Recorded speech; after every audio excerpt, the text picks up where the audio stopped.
sabem, né, que nós estamos fazendo uma série de sermões na carta do apóstolo Pedro, na primeira carta, e nós hoje iniciaremos que parte, os irmãos lembram? Capítulo 3, nós vamos iniciar hoje o capítulo 3. 1 de Pedro, capítulo 3, amém? Amém? Oh, que amém bonito. Então vamos ler. Do mesmo modo, mulheres, sujeitem-se cada um ao seu marido, a fim de que ele, perdão, irmãos, eu vou pregar aqui a Bíblia para botar mais próximo, só um instante. Agora estou vendo melhor. Do mesmo modo, mulheres, sujeitem-se cada um ao seu marido, a fim de que, se ele não obedece à palavra, seja ganho sem palavras, pelo procedimento de sua mulher, observando a conduta honesta e respeitosa de vocês. A beleza de vocês não deve estar nos enfeites exteriores, como cabelos trançados e joias de ouro ou roupas finas. Ao contrário, esteja no seu interior, que não perece. Beleza demonstrada num espírito dócil e tranquilo, o que é de grande valor para Deus. Pois era assim que também costumavam adornar-se as santas mulheres do passado, que colocavam sua esperança em Deus. Elas se sujeitavam cada uma a seu marido, como Sara, que obedecia a Abraão e o chamava Senhor. Dela vocês serão filhas, se praticarem o bem e não derem lugar ao medo. Do mesmo modo, vocês, maridos, sejam sábios no convívio com suas mulheres e tratem-nas com honra, como parte mais frágil e co-herdeiras do dom da graça, da vida, de forma que não sejam interrompidas as suas orações. Até aqui, queridos. Vamos orar? Vamos orar? Amado Senhor, feche seus olhos, vamos orar. Ore comigo. Amado Senhor, eu quero te bendizer e te louvar por tua infinita graça em nossas vidas. E quero agradecer pelo privilégio que é estar em tua casa. Quero te agradecer pelo privilégio que é estar entre o teu povo, o teu santo povo. Eu quero te agradecer pelo privilégio que é pregar a tua palavra, mesmo não sendo digno, mesmo não sendo capacitado, mesmo não sendo merecedor. O Senhor, com graça e bondade, nos escolheu para transmitir a tua santa e verdadeira palavra. Que maravilha, Jesus! E eu rogo nesse instante que a tua palavra, ela adentre aos corações, ela seja explicada, seja apresentada e seja aplicada a cada um dos teus filhos que aqui se encontram. Rogo para que, em nome de Jesus, sejamos edificados em Cristo Jesus, tenhamos as nossas famílias aos pés da cruz, os nossos filhos no temor do Senhor, o nosso lar seja verdadeiramente um lugar de bênção, de salvação e de acolhimento. Esta é a nossa oração, ó Pai, em nome de Jesus. Amém. Pois bem, meus amados irmãos, no primeiro século, a título de introdução, eu quero destacar essa informação, que no primeiro século, século I, né, na antiguidade, melhor dizendo, de uma forma geral, a mulher deveria seguir necessariamente a religião do marido. Então, se o marido tinha uma religião, a mulher necessariamente deveria seguir aquela mesma religião. Se o marido se tornava cristão, então a sua esposa deveria também ser cristã. Mas se a esposa se tornasse cristã e o marido pagão, e o marido a considerava infiel a ele e a sua religião. Então você já percebe que nós temos um problema aqui no primeiro século. Nós já temos um problema aqui, onde o berço do cristianismo, a igreja está crescendo, se multiplicando, muitas mulheres vindo ao Senhor, mas não necessariamente os maridos delas vindo também. Isso causava uma grande tensão e problemas no lar. Por isso Pedro agora reserva esse espaço para orientar como deve ser o procedimento de uma mulher cristã casada com um marido não crente. Basicamente, a instrução de Pedro aqui é para mulheres que são casadas com um marido não crente, descrente, né? E a instrução para os maridos é, normalmente, já considerando pressupostamente que a esposa era crente. Porque na maioria das vezes, até hoje talvez seja assim, né? Quando o homem é crente, a esposa acaba sendo, mas quando a esposa é crente, nem sempre o marido acaba sendo crente. Eu penso que até hoje isso se replica em boa medida, né? Muitas mulheres vêm ao Senhor, mas os seus maridos ainda permanecem no mundo, distantes de Deus, infelizmente. Esta é uma realidade nos nossos dias. Veja, você há de convir que a religião é um ponto muito sensível desde sempre, para toda a humanidade. A religião sempre foi um ponto sensível. Não é a questão política ou talvez a questão de você torcer por algum time de futebol que seja tão sensível quanto a própria religião. Veja, eu sou torcedor do Santa Cruz, ou melhor, sofredor do Santa Cruz, mas quando às vezes o Sport joga com outro time, eu torço pelo Sport. Tá, Sport e Flamengo lá, eu fico torcendo pelo Sport. Não sei porquê, talvez eu tenha, né, alguma coisa no meu coração aqui me chamando, me atraindo para ser torcedor do Sport. Léo gostou, não foi da história, não foi, Léo?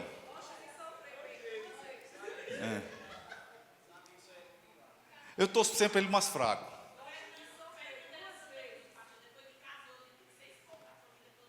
Tá vendo? Eu também experimentei essa pressão. Mas vamos lá. Veja, isto não acontece na religião. Isto não acontece na religião. Ainda que a gente tenha alguma simpatia ou algum tipo de aceitação, é a minha religião. Eu nasci na minha religião. Eu me criei nessa religião, fui criado nesta religião. E isto causa muito empecilho para que as pessoas compreendam o Evangelho e se dobrem diante do Senhor. Aqui nós temos alguns princípios básicos para as mulheres, princípios de vida realmente. O primeiro deles é a sujeição da esposa e o seu bom procedimento é a melhor forma da pregação do Evangelho em seu lar.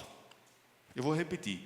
A sujeição da esposa e o seu bom procedimento é a maior e melhor pregação do Evangelho no seu lar. Não é o que você fala ao seu marido, não são os louvores que você bota para tocar no rádio, não é o que você bota no YouTube, a mensagem lá, mas é o seu bom procedimento e a sua submissão ao seu marido.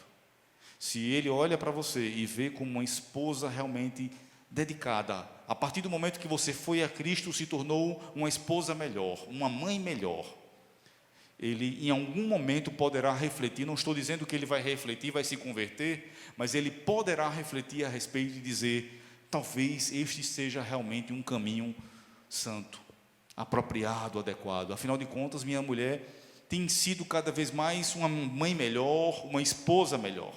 Mas se vindo a Cristo, você se torna uma mãe relapsa, não cuida dos seus afazeres em casa, ou talvez uma esposa briguenta que não aceita muito bem se submeter ao marido, ele vai pensar, era melhor que essa mulher nunca tivesse ido a Cristo.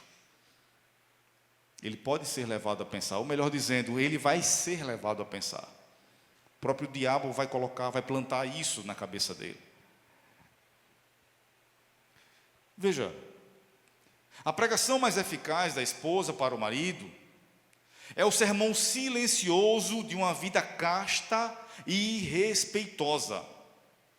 O ganhar sem palavras é o método mais poderoso, onde a fala falha, a vida fala com eloquência.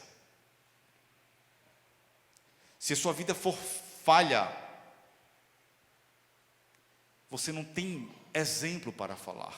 Mas ainda que você não fale nada, se você tiver exemplo de vida, isto consistirá numa grande e irresistível pregação para a vida do seu marido.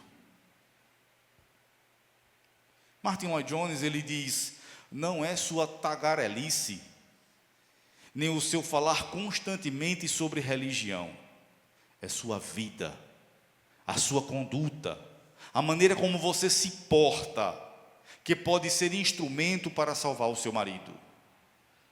Não é o muito falar, mas é o seu comportamento, que ele olhe para você e veja uma santa mulher irrepreensível no caminho do Senhor. Uma outra coisa que nós temos aqui, um outro princípio, é a beleza da mulher não deve ser segundo os padrões mundanos. O verdadeiro e incorruptível valor de uma mulher está em sua doçura e mansidão para com o seu marido. É isso que o apóstolo Pedro nos ensina aqui. O verdadeiro valor de uma mulher, de uma esposa, diante de Deus, está na sua doçura e mansidão para com o seu marido. Deixe-me explanar um pouquinho mais.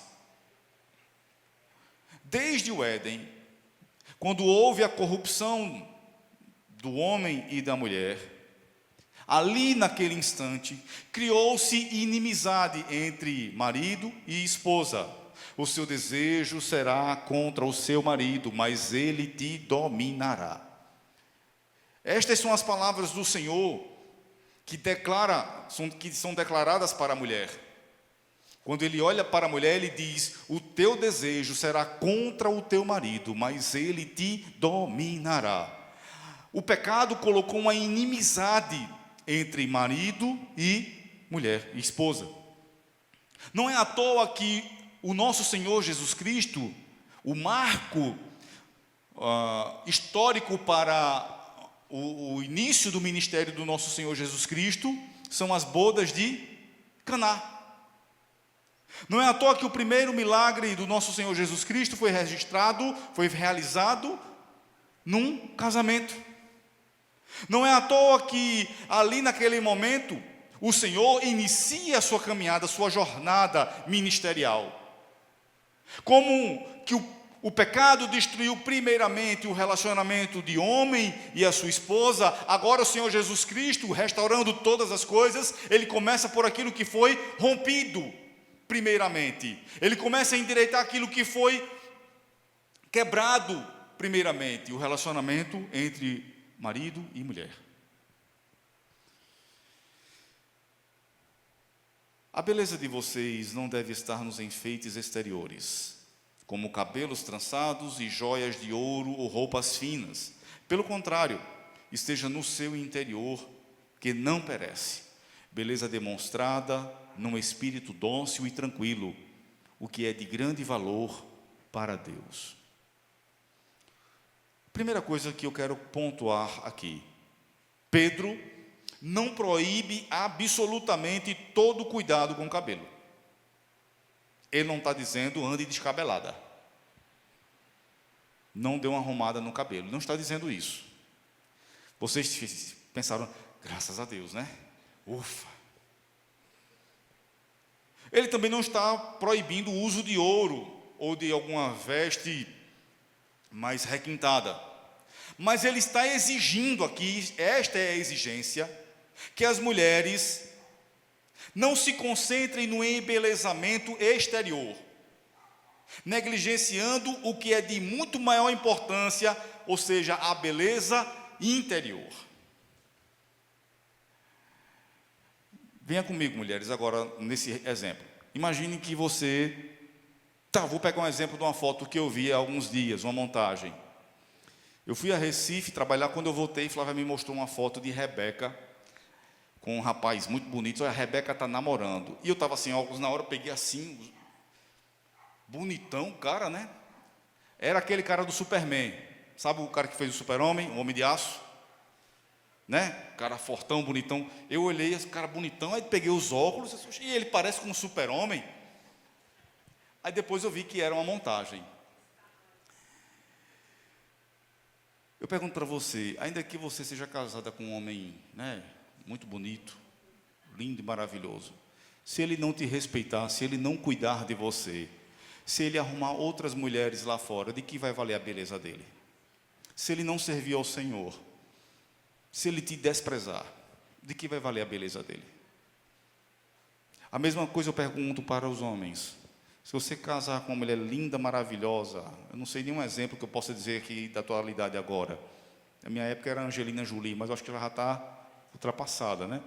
Deve ter alguém ainda mais no auge. Mas se você se relacionar com essa pessoa, mas ela te despreza, você chega em casa, ela faz pouco caso de você. É como se não chegasse ninguém. Você chega para conversar com ela, não tem um diálogo bom, agradável, é sempre reclamando, resmungando o tempo todo. De que vai valer a beleza desta mulher? De nada. E é exatamente isto que está sendo colocado aqui. É importantíssimo que nós cuidemos do nosso interior primeiro. Veja, eu repito, não estamos falando aqui de um desprezo pelos adornos exteriores, né? Tem mulheres que gostam de escovar o cabelo, né? Tem mulheres não, acho que não existe mulher que não escova o cabelo, né? Pelo menos a boa parte das que eu conheço gosta de dar uma arrumada no cabelo. Às vezes compra alguma coisa, uma tiara, uma joia, um pingente, né? Uma pulseira para ficar mais bonita. Isso é bom, mas se toda a sua beleza for isso aí, vai perecer, viu? Daqui a 20, 30 anos, você pode se cobrir de ouro, não vai valer de nada. Escute o que eu estou dizendo. A beleza pertence à juventude. A beleza pertence à juventude. Desde quando eu vejo umas fotos minhas de rapaz até que eu dava para o gasto. Hoje, vala-me Deus, não espantando o povo, já está de bom tamanho. O adorno de um espírito manso e tranquilo é de grande preço, não só aos olhos dos homens, mas aos olhos de Deus. Deus, quando olha para vocês, mulheres, Ele não quer saber se você escovou o cabelo, se você fez as unhas, se você está com a roupa bem organizada. Ele quer saber, você tem tratado bem o seu marido? Você tem cuidado bem dos seus filhos, bem da sua casa? Tem dado testemunho no seu lar? Esta é a questão aqui. Esta é a joia que não se corrompe e a beleza que não murcha. A beleza interior de um espírito dócil. Vou dar um exemplo, viu? Casados entenderão. Quando o marido está, normalmente, certo? Um lar normal. O homem está estressado, normalmente ele procura se isolar, para esfriar a cabeça. A mulher se estressou, ela toca fogo no ambiente. Contamina todo mundo, estressa todo mundo. Eu estou falando alguma coisa que não é a realidade?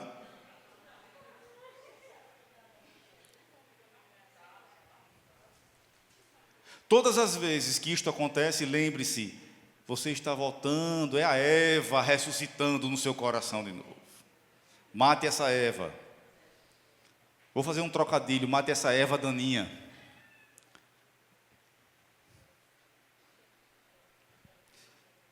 Um espírito dócil, manso, que traz paz, que o marido chega cansado em casa e ele sabe que vai ser acolhido,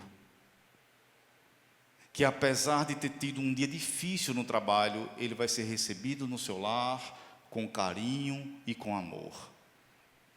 Isso faz com que o marido tenha vontade de voltar para casa, deseje retornar para o lar.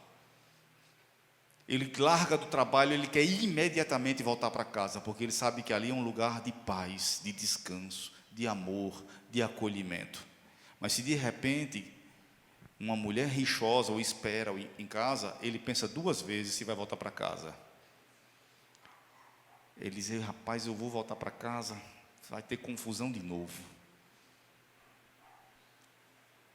Veja, eu estou tentando trazer da forma mais prática possível do aquilo que acontece no dia a dia, para que a gente possa refletir a respeito e crescer juntos. Agora, deixe-me colocar aqui algumas verdades.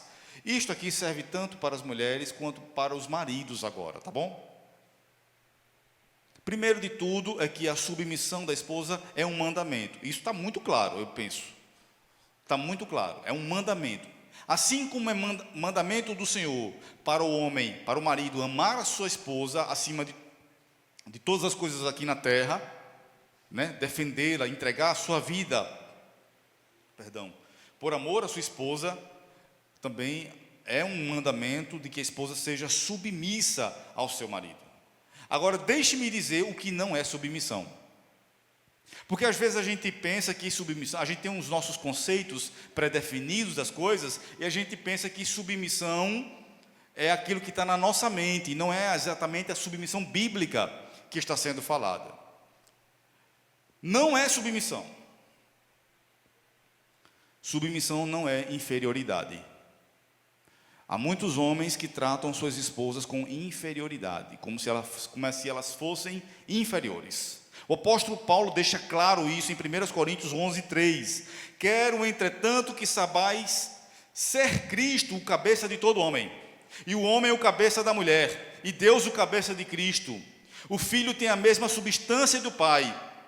Em nenhum lugar das Escrituras a Bíblia fala que Jesus é inferior a Deus o Pai. Contudo, na economia da redenção, Cristo se submeteu ao Pai, sem jamais ser inferior a Ele. Cristo não é inferior a Deus o Pai, assim como a esposa não é inferior ao seu marido.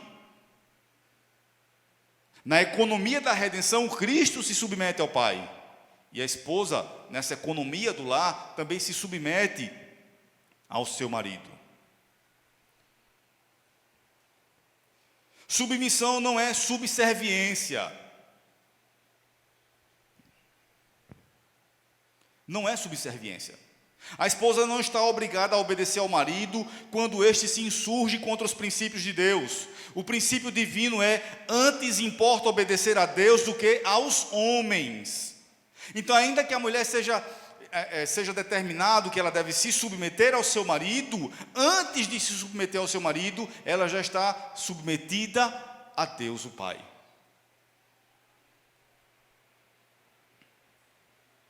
A autoridade do marido é uma autoridade delegada por Deus e, portanto, limitada pela lei de Deus. A autoridade do marido está limitada pela lei de Deus. Quando o marido ordena algo contra a palavra de Deus, a esposa deve desobedecê-lo corajosamente. Deve desobedecê-lo corajosamente, pois sua lealdade suprema é a Cristo. Sua lealdade suprema é a Cristo. Se o marido disser: ou esse negócio de igreja, ou eu, escolha agora. Ou Jesus ou eu.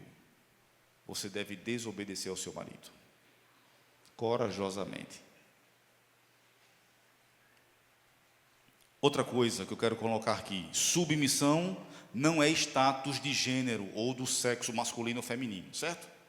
Pedro diz que as mulheres devem ser submissas ao seu próprio marido, e não a qualquer homem, certo? A mulher está submissa ao seu marido e somente, certo? É uma submissão exclusiva. Ela não se submete ao vizinho, ao tio, ao primo, ao irmão, não é isso. A submissão dela é ao seu marido. Não é a submissão de gênero. Agora, neste ponto, devemos lembrar que há dois inimigos do ensino cristão sobre a piedade no lar. Há dois inimigos, certo? Que estão o tempo todo atacando a piedade no lar. A piedade, a vida piedosa no lar, o lar cristão é atacado por esses dois inimigos, e são cruéis. O primeiro é o machismo, e o segundo é o feminismo. Enquanto o machismo despreza a figura feminina, cerceando-lhe o valor e voz dentro do lar, o feminismo distorce o propósito bíblico da submissão, enfraquecendo a harmonia conjugal.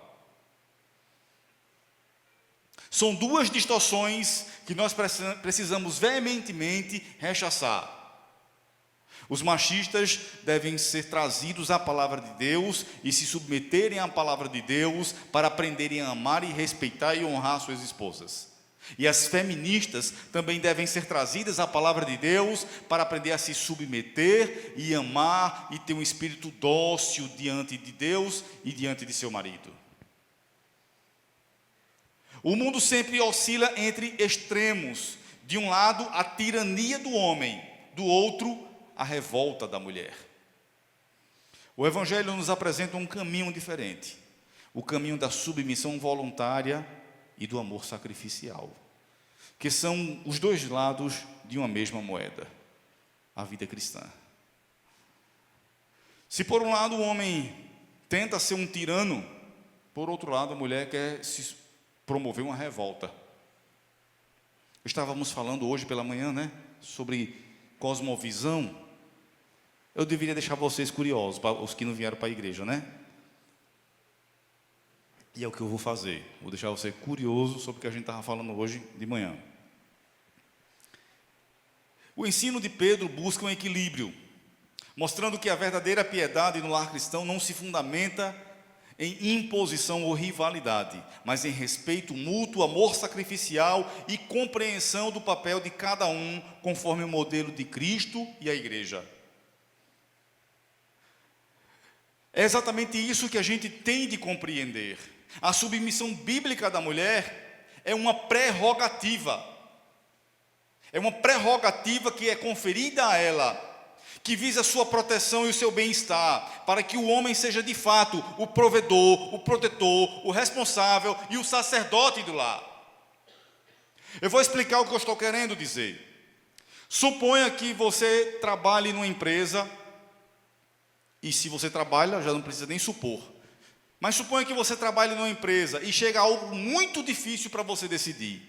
Algo que pode fazer a diferença entre quebrar a empresa ou fazer com que a empresa continue prosperando.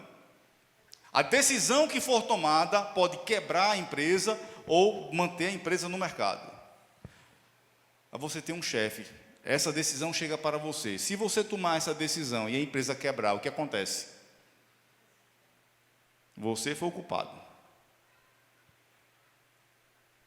Ou a empresa não precisa nem quebrar, mas tomar um prejuízo grande. Você foi o culpado. Você tomou a decisão que trouxe prejuízo para a empresa. O que eu estou querendo dizer é que esta submissão confere à esposa uma prerrogativa, uma proteção para o seu próprio bem-estar. Em vez de decidir, ela joga a bola para o bonitão. É contigo, cara. Resolve. O que é que vamos fazer? O que é que vai ser feito? O que vai ser decidido? E aí, se der errado, você diz: mas eu avisei. Misericórdia, vai arrumar mais problema. Não faça isso não, viu? Não faça isso não. Mas a responsabilidade acaba recaindo sobre o marido. Isto é uma prerrogativa, é uma proteção para a esposa. Esta submissão visa o bem-estar da esposa. Não é para que ela simplesmente seja subjugada, oprimida, maltratada, desonrada. Não é isto que a Bíblia está falando, pelo amor de Deus. Aquele tipo de cara que está sentado no sofá e: mulher, pega um copo d'água ali para mim. Oi? Não é isso que a gente está falando aqui. A mulher cristã deve preferir se adornar com coisas santas e agradáveis a Deus, aos enfeites do corpo, pois a verdadeira beleza não está nos adornos mundanos. Como já disse, Pedro não está proibindo os adornos femininos, mas fala veementemente que a beleza da mulher cristã não pode estar limitada aos enfeites exteriores, nem seguir os padrões mundanos, cabelos trançados, joias de ouro e roupas finas. Esses enfeites, em muitos casos, corrompem o coração e trazem uma cosmovisão mundana para dentro da igreja. A moda da época, fulana de tal, sei lá, vou lembrar um aqui, certo? Gisele Bündchen está usando esse corte de cabelo. Aí você quer se parecer com Gisele Bündchen, vai cortar o cabelo parecido com o dela. O seu espelho é Cristo ou é Gisele Bündchen? Ana Hickman tá usando esse tipo de joia, esse tipo de óculos, esse tipo de coisa. O seu modelo é Ana Hickman ou é Cristo Jesus? Não que você não vá se enfeitar, não que você não vai se embelezar, mas os padrões mundanos não podem ser tidos como referência para a sua vida.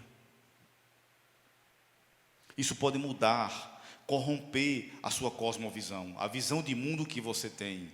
E o pior de tudo, ainda pode influenciar outras irmãs na igreja a seguirem da mesma forma. Em vez de procurarem se enfeitar com cabelos trançados, joias de ouro e roupas finas, procurem se aperfeiçoar na piedade cristã, numa vida de oração, num espírito dócil, manso, tranquilo, numa vida debaixo da mão do Senhor, uma vida aos pés da cruz.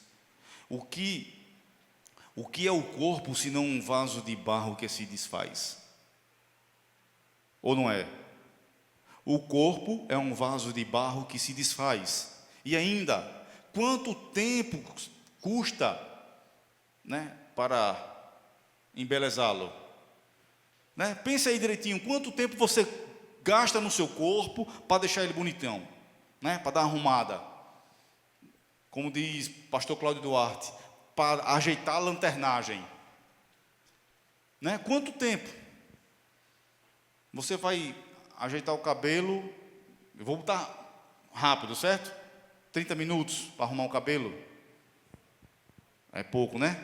1 hora para arrumar o cabelo. 1 hora para arrumar o cabelo, 1 hora para arrumar as unhas. 2 horas para arrumar as unhas, já são 3 horas. Onde é que vocês arrumam tanto tempo, hein? 1 hora para o cabelo, 3 horas para as unhas. Veja, não há problema em você se enfeitar desta forma, mas quanto tempo você gasta para realmente alimentar o seu espírito, para deixar a sua alma mais bela, mais apresentável diante de Deus? Se a gente fizesse a correlação 1 para 1, então 1 hora para arrumar o cabelo equivaleria a 1 hora de oração. 2 horas para arrumar as unhas deveria equivaler 2 horas de oração ou leitura da palavra. Seria uma bênção, não era não? A gente tem que estar, irmãos, com os pés lá no céu, com a nossa cabeça lá no céu, pensando nas coisas celestiais. A mulher cristã está interessada em agradar mais a Deus que aos homens, porém, ao agradar a Deus, torna-se uma bênção para o seu marido. Um espírito manso e tranquilo é melhor que vestes caras, joias raras e um penteado rebuscado. Um espírito tranquilo é um paraíso interior, é uma fonte de consolo para a própria mulher e um refúgio para todos ao seu redor, especialmente para o seu marido. Uma mulher equilibrada emocionalmente, que faz bem ao seu marido todos os dias, é mais feliz e faz o seu marido mais feliz que uma mulher ranzinza coberta de adornos, toda enfeitada, de ouro dos pés à cabeça.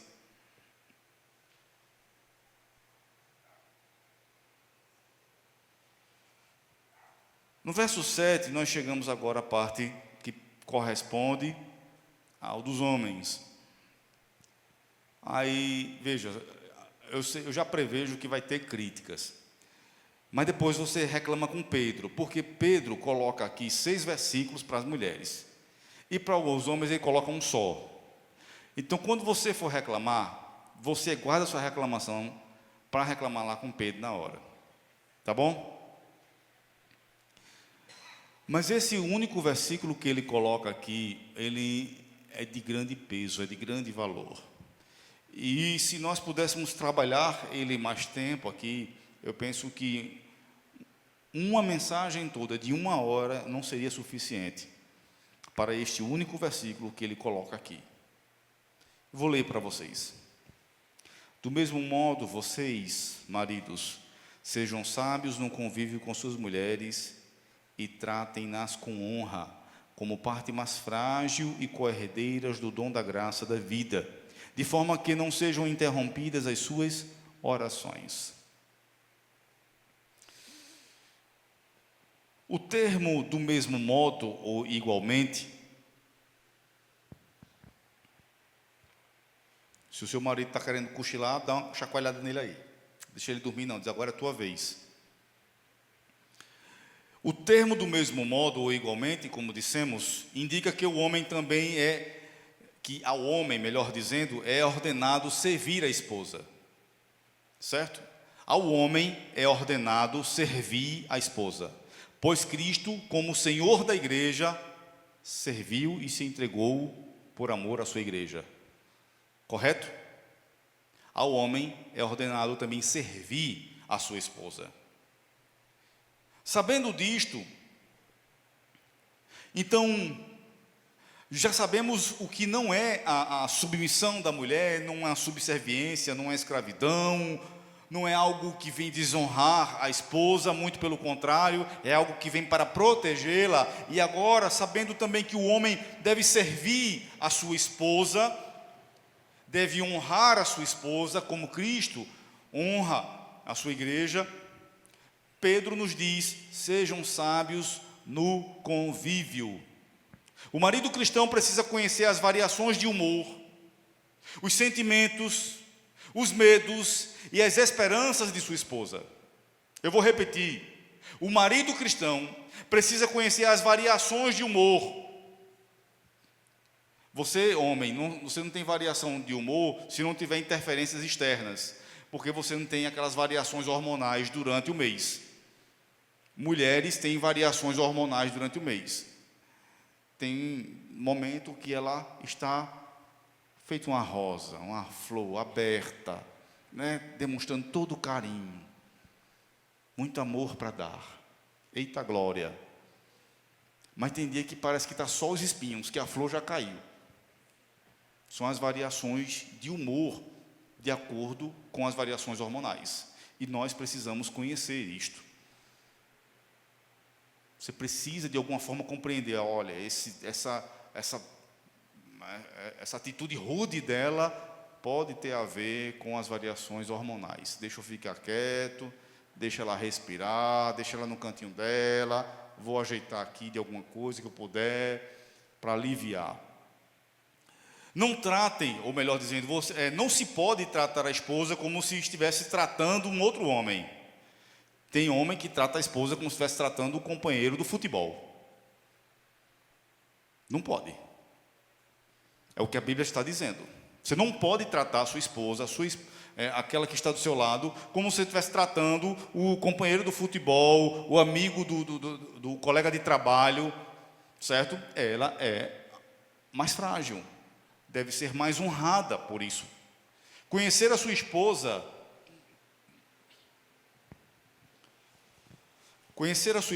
é um dever do marido.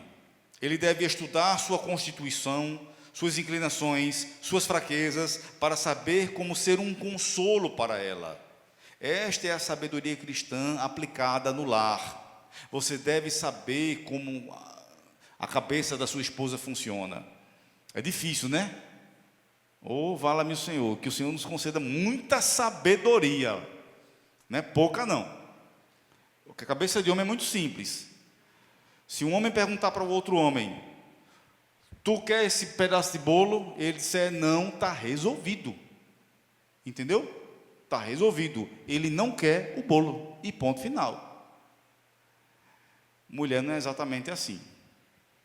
Tu quer pedaço de bolo? Não, precisa não. Mas ela está lá no íntimo, parece que ela está querendo. Isso não funciona assim, na cabeça de um homem. Então a gente precisa compreender um pouco melhor para poder trazer harmonia para o nosso lar. O marido cristão não trata a sua esposa com lascívia, nem com raiva ou estupidez, mas com entendimento, como homens sábios e sóbrios, que conhecem a palavra de Deus e o seu próprio dever. Com sobriedade. Ela está entrando em desespero, em agonia, você é o cara sóbrio. Você é quem vai trazer a sobriedade para o lar. Aqui está implícita a ideia de coabitação, vida comum no lar, né? Uma comunhão mútua de bens e pessoas, um prazer no convívio, uma harmonia no convívio. Sejam sábios no convívio com sua esposa. Vocês têm de cooperar na harmonia do lar. A harmonia do lar não é uma responsabilidade exclusiva da esposa, mas também do homem.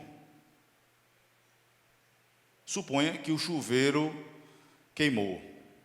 E quem é que vai ajeitar o chuveiro queimado?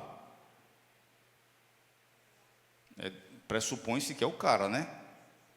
É o marmanjo, né? Aí, uma semana de banho frio, o cara não ajeita o chuveiro.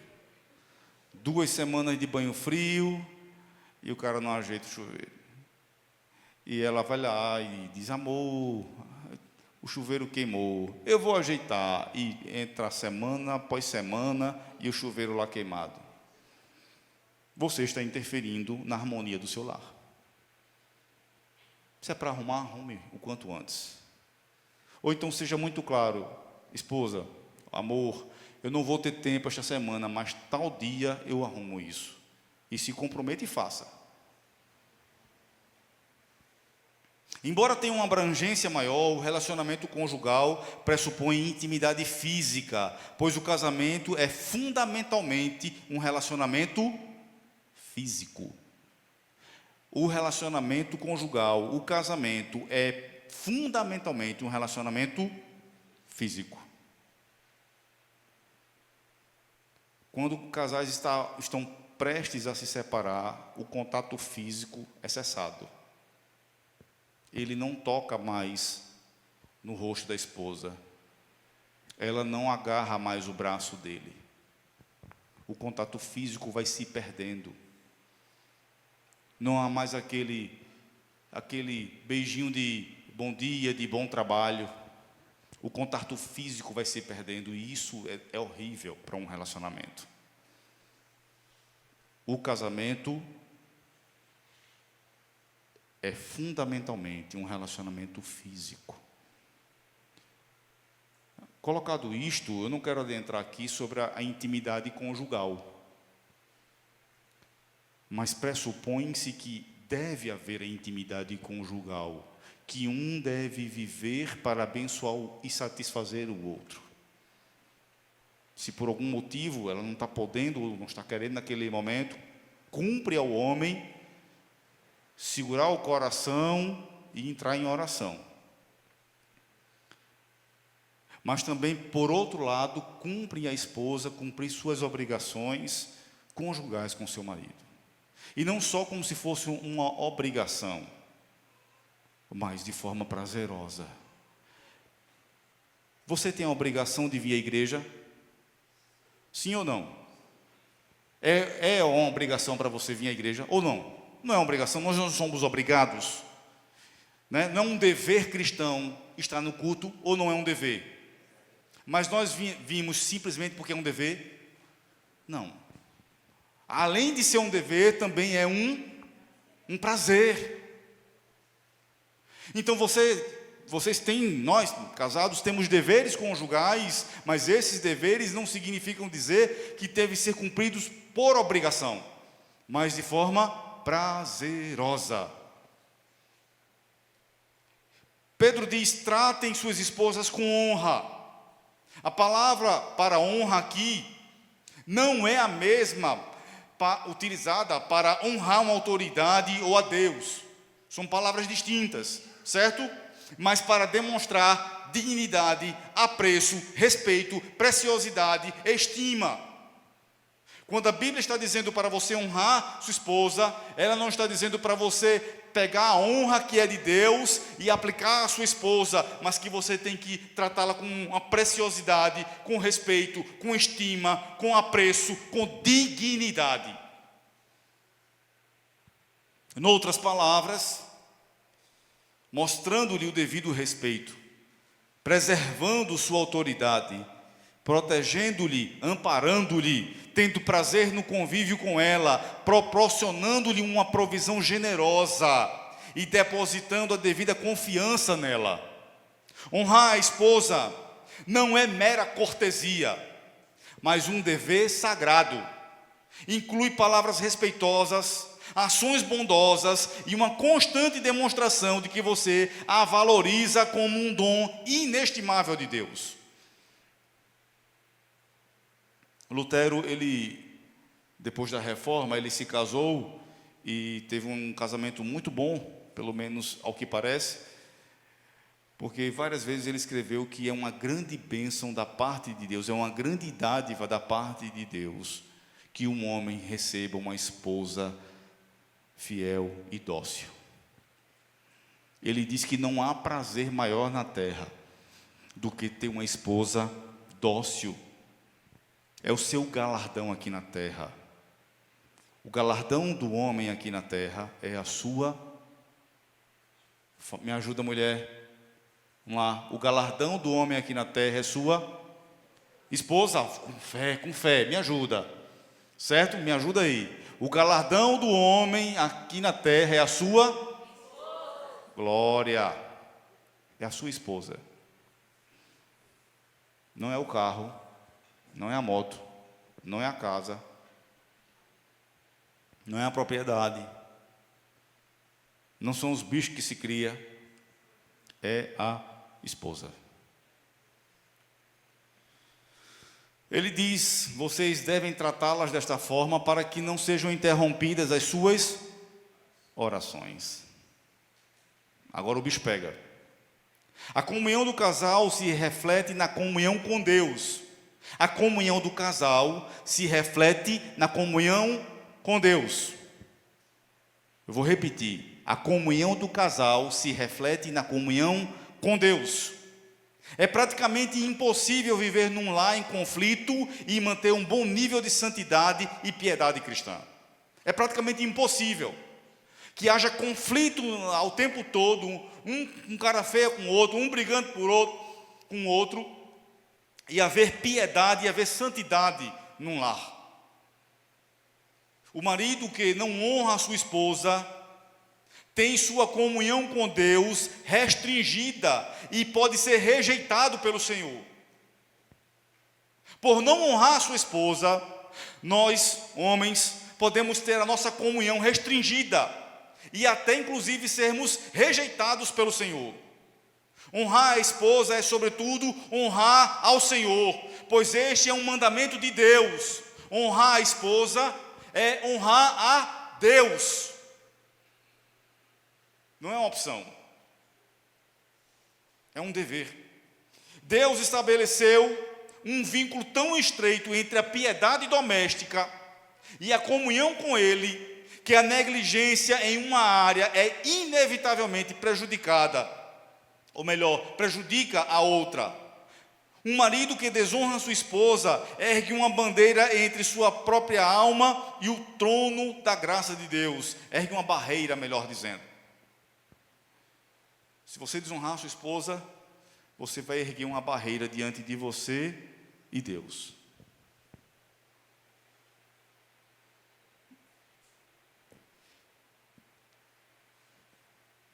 Isto é algo tremendamente prático. Pedro diz que se um marido não pratica este ensino, as suas orações serão impedidas. A sua relação com Deus será afetada. Você não pode ser um bom cristão fora do seu lar, se não é um bom cristão dentro do seu lar.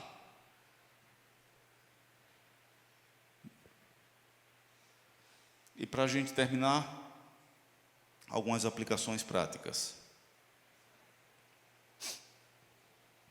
Penso que a mensagem do começo ao fim foi prática, né? mas é bom a gente reforçar no final. Pratique, se você tem um cônjuge descrente, homem ou mulher, se você é homem e tem a sua esposa descrente, ou se você é mulher e tem o seu marido descrente, pratique o Evangelho silenciosamente.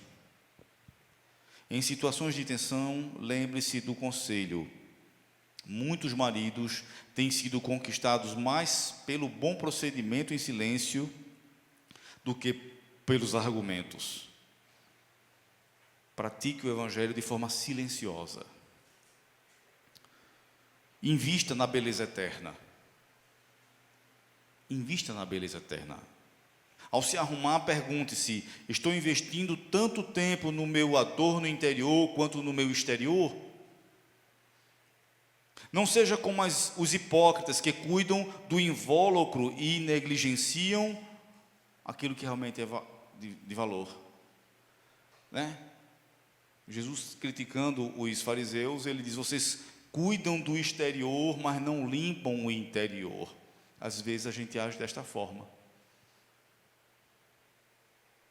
Está batendo uma depressão, fala a verdade. Submissão como um ato de fé. Uma submissão inteligente, não de escravidão, mas de entendimento espiritual. Você se submete ao seu marido porque este é um mandamento do Senhor. É como se você estivesse se submetendo diretamente a Cristo. Nós devemos nos submeter a Cristo? Sim.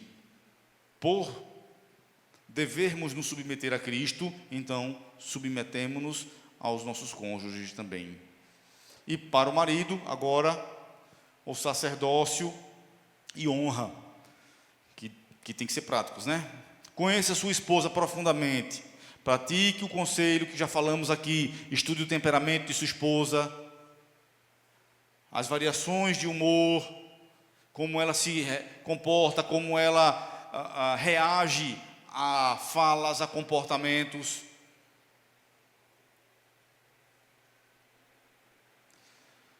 Honre publicamente e privadamente sua esposa. Quando você estiver a sós, honre sua esposa. E quando você estiver diante de outras pessoas, honre também sua esposa. A honra devida à esposa inclui palavras de apreço em público e ações de bondade em particular. Ela está cansada, faça uma massagenzinha nos pés dela. Faça um cafuné. Né? Se ela está aperreada, dê um abraço. Chame ela para perto de você. Não diga: menina, deixa de besteira.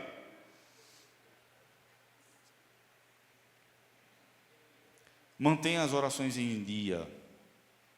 Use este termômetro espiritual sugerido. Se suas orações estão frias, examine primeiro como tem tratado sua esposa.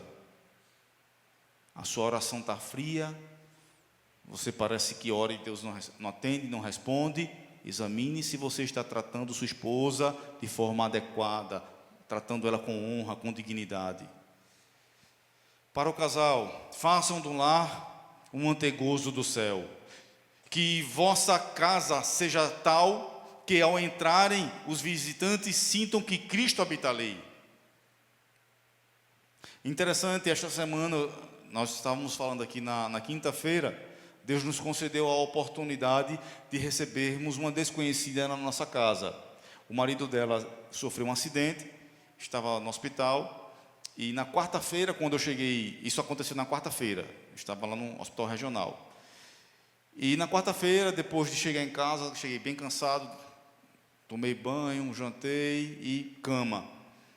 E lá pelas 10 alguma coisa, meu telefone toca. Eu acordei grogue, era pastor Iraquitã, dizendo: olha, tem uma conhecida de uma amiga minha, amiga da minha amiga, né?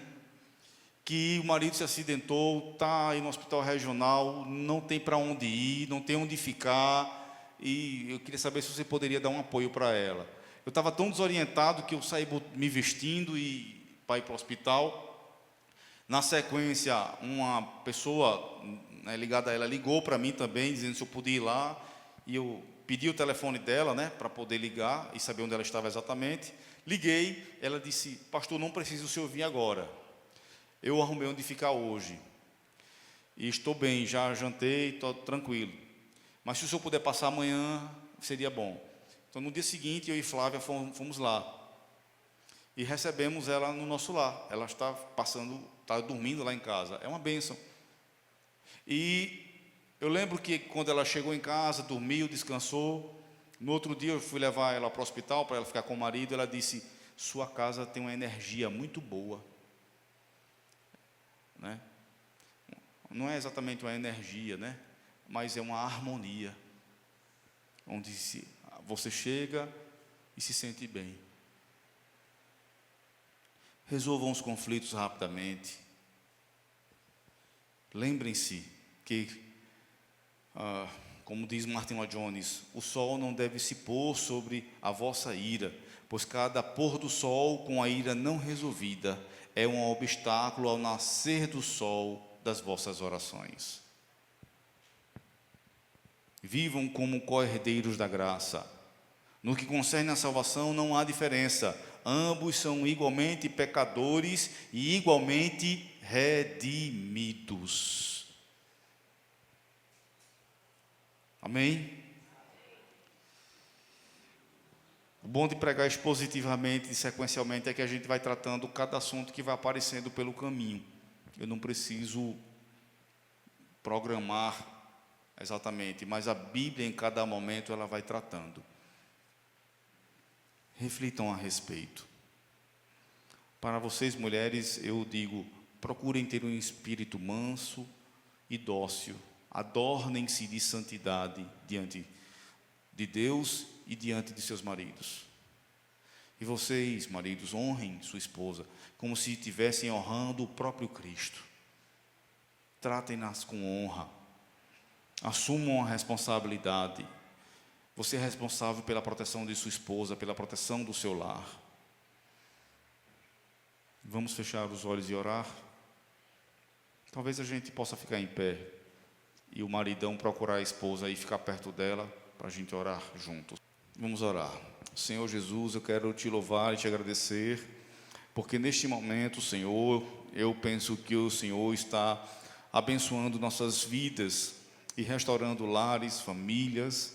E penso também, Senhor, que a Tua graça tem se multiplicado sobre as nossas vidas e devemos ser gratos pela esposa que o Senhor nos concedeu, pelo lar que o Senhor nos deu. Quantas famílias estão nesse instante se desfazendo? Quantos lares estão sendo desfeitos nesse instante, Senhor? Seja pelo machismo, pela tirania do homem, seja pela revolta da mulher. Meu Deus, o Senhor é poderoso para restaurar lares, para restaurar famílias, para fazer infinitamente mais. E nós oramos para que o Senhor visite cada lar, cada família, para a glória do Teu nome, Jesus. Amém. Amém.